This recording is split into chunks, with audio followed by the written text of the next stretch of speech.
অনেক বড় ধরনের বিপদ থেকে আমরা রক্ষা পেয়ে গেছি। তো বিপদটা হচ্ছে গাইস, গতকাল জায়গাটার নাম পরে হচ্ছে ভেলানগর, মানে ভৈরবের আগে, কিন্তু আমাদের অবস্থা খারাপ হয়ে যেত। আর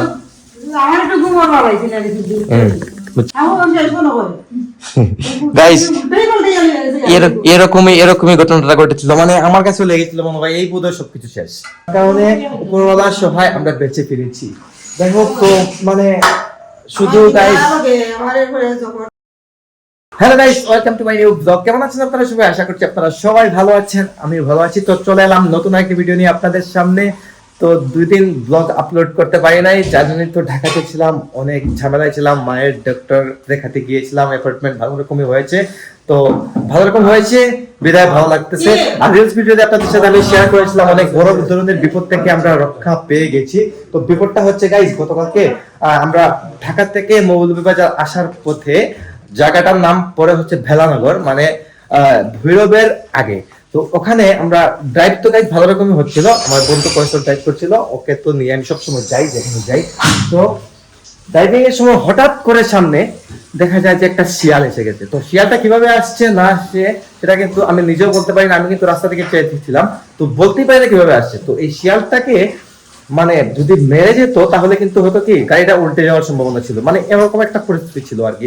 আর হয়েছে কি, ওর ডান দিয়ে কাটিয়ে বাম দিকে চলে আসছে গাড়িটা নিয়ে। গাড়িটা স্পিড ছিল 60 থেকে 70। তো যদি পেছনে কোনো গাড়ি থাকতো, তাহলে কিন্তু আমাদের অবস্থা খারাপ হয়ে যেত।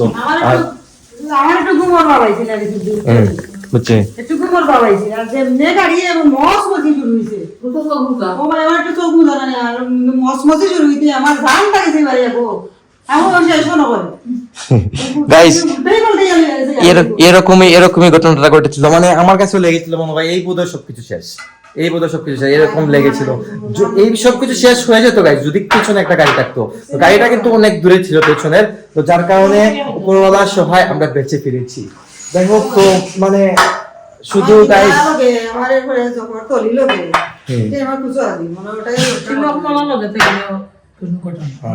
গাইস অনেক বড় ধরনের বিপদ থেকে আমরা বেঁচে গেছি। আর যাওয়ার সময় 300 ফিটে হয়েছে কি, 300 ফিট তো গাইজ এমনিতেই জানেন আপনারা, অনেক গাড়ি থাকে সবসময় রেগুলার, মানে অনেক হাই স্পিডে গাড়ি চালানো হয় 300 ফিটে। তো 300 ফিটে আমরা বসুন্ধরা রাস্তাতে ঢোকার সময় রাস্তাটা আমরা কিন্তু গাইজ একটু গুলিয়ে ফেলেছিলাম, যার কারণে বামে ঢুকতে গিয়ে আমরা ডানে একটা সিগন্যাল দিয়েছিলাম আর কি, মানে সিগন্যাল দেওয়ার কারণে পিছন থেকে একটা গাড়ি এসে কিন্তু আমাদেরকে মেরে দিত। তো কিছুই হয় নাই, গাড়িতে কোনো টাচই হয় নাই, বা আমাদেরও কোনো ক্ষতি হয় নাই, একটা ব্রেক লেগেছে আর কি, একটা জুটে ছুড়ে, আর কিছুই না, এতটুকু।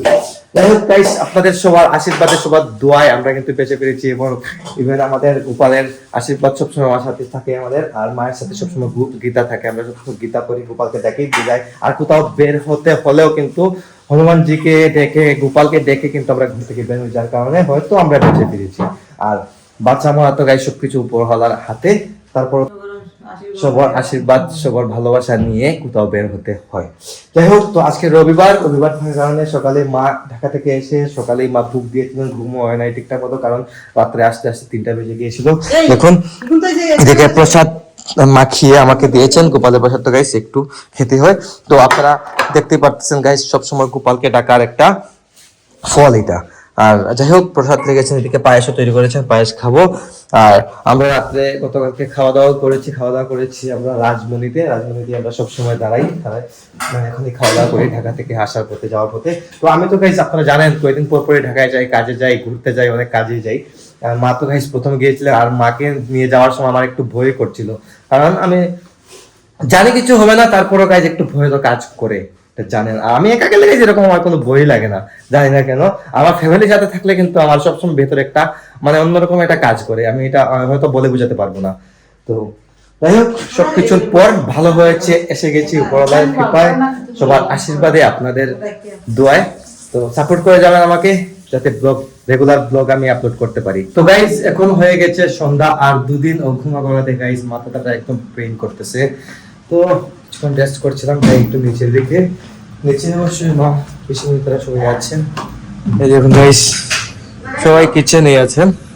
আর গাইস আগামীকালকে সরস্বতী পূজা, তো সরস্বতী পূজার কারণে এগুলা কিন্তু রাখা হয়েছে, স্বাক্ষরদের মন্দিরে যাবে এগুলা, থালগুলাতে প্রসাদ দিয়ে ভোগ দেওয়া হবে আর কি। এই সবগুলাই তো উনি সবগুলা দিত গাইস, এই সব বাসনগুলা যাবে ওদের মন্দিরে। কি তা করতো গাইজ, ওরা বাসন কোথায় পাবে গাইজ, যার কারণে আমাদের ঘরের বাসনগুলাই নিয়ে যাবে আর কি। দেখো শিবকুশা থেকে শুরু করে পুষ্পতালি সবকিছু নিয়ে যাবে ওরা। আগামীকালকে সরস্বতী পূজা। আর এমনিতে তো গাইজ আমাদের বাসায় আগে পুজো হতো, তো তো এবার চিন্তা করলাম যে কি যে পুজোর তো গাইজ স্বাক্ষরকে নেই, স্বাক্ষরের জন্য পুজোটা দেয়, কারণ ওই স্টুডেন্ট আমাদের ঘরে। তো যেহেতু ওদের সঙ্গ আছে আলাদা, ওরা প্রতি বছর অ্যারেঞ্জ করে, তো ওখানেই ওরা পূজা করো, ওটাই ভালো ভালো হবে আর কি। তাই স্বাক্ষর কিন্তু পূজার সময় মা বলতেছেন ঘুরে থাকতে চায় না। এটা কি দেখো গাইস, দেখুন এটা হচ্ছে তিলের খোসাগুলা ছাড়াচ্ছেন, লাড়ু তৈরি করবেন মা। এদিকে দেখুন বাবা আসছেন ঘরে, বাবা আছেন এদিকে। এটা গুড় বোধ হয়, গুড় নি গাইস, পিছিয়ে গুড় বের করছেন, গুড় দিয়ে তিলের লাড়ু তৈরি হবে, মানে তিল দিয়ে লাড়ু তৈরি হবে আর কি। গুড়ের চা দেন গাইস, এখন এই গুড়ের চা তৈরি করবেন। গুড়ের চা তো গাইস তৈরি করলে হবে না, আমার তো কফি খেতে হবে, আমাদের কফি খেতে হবে, নাহলে কিন্তু মানে মশা খাওয়া হয়ে যাবে, খেতেই হবে না। আগুনটা একটু বাড়িয়ে দিলাম। আর এখন মিয়া কই গাইস, সিলিন্ডার লাগাইতেছে বাইরে, বিপুল ভাই লাগাই সিলিন্ডার নিয়ে আসছে বোধহয়, তাই সিলিন্ডার বাইরে লাগাইতেছে, এদিকে লাগানো হয় আমাদের এই চুলাতে। সকাল থেকে গাইস গ্যাস নাই, মানে সিলিন্ডারটা শেষ হয়ে গেছিল, বাইরে লাগানো হচ্ছে, সিলিন্ডারটা বাইরে গেছে। যাই হোক, দেখাচ্ছি না, বাইরে যেতে হবে, দেখাতে হলে প্রপারলি। 3 মাস গেছে গাইস। আমাদের রেগুলার যে চুলাটা, এই চুলাটা কিন্তু চুলার গ্যাসটা কিন্তু 28 দিন যায়, মানে বড় সিলিন্ডার হতে না বাবু, বড় সিলিন্ডার হতে এটা 28 দিন যায়। আর নিরামিষটা গেছে কিন্তু 3 মাস গেছে। 3 মাস যাওয়ার কারণ হচ্ছে কি, সপ্তাহে 2-1 দিনই রান্না হয় এটাতে, যার কারণে 3 মাস এটা চলে গেছে আর কি। আর এদিকে তেল গুঁড়া করতেছেন গাইস, ব্লাইন্ড করে। তিলের খোসা গাইস ব্লাইন্ড করে ছড়াইতেছেন, আস্তে আস্তে করলি না, উপরে দিব। শেষ নেই লাগাইছো নি, শেষ নেই লাগানি গাইস, মানুষের ছিল লাগানি। গাইস মানুষ এসেছিল, এসে সিলিন্ডারটা লাগিয়ে গেছে, আর বাবার কিন্তু গাইস আমার লাগে ইয়ে করিও কফি গাইস, আমি কফি খাবো। আই দেখুন গাইস, গতকালকে আসবার সময় রাজবনি থেকে কিছু একটা আমাদের আনতেই হয়। দেখুন রাজবনি থেকে ছানাঙ্গুরি নিয়ে এসেছিলাম, এগুলো একটা একটা করে খেতে কিন্তু ভালো লাগে, মজা লাগে। কিন্তু উপর দিয়ে দুধের কিন্তু গুঁড়া দেওয়া আছে, খুব মজা লাগে। এগুলো যদি আমি সামনে পাই তাহলে কিন্তু ডায়েট জমে যায় গাইস, খুবই ভালো লাগে কিন্তু।